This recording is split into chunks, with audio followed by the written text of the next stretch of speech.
Hello' বন্ধুসকল, কি খবৰ আপোনালোকৰ? নিশ্চয় ভাল।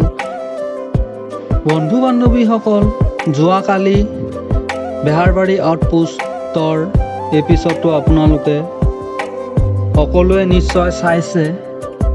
বেহাৰবাৰী আউটপোষ্টৰ SI ছাৰ আৰু জবাৰ বিয়াখন হ'বগৈনে?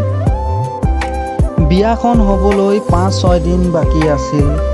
তাতেই KK ছাৰে লগাই দিলে গণ্ডগোল।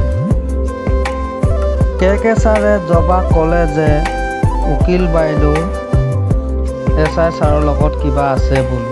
এতিয়া জবাই দেউতাকক কৈ দিলে। এতিয়া জবা আৰু দেউতাকে SI ছাৰৰ পৰা উত্তৰ বিচাৰি আছে। এতিয়ালৈকে উত্তৰ দিয়া নাই। আজি এপিছডটো চালে সকলোৱে গম পাব কি উত্তৰ দিয়ে। বন্ধুসকল, আশা কৰোঁ যে বিয়াখন অতি সোনকালে চাবলৈ পাম বুলি।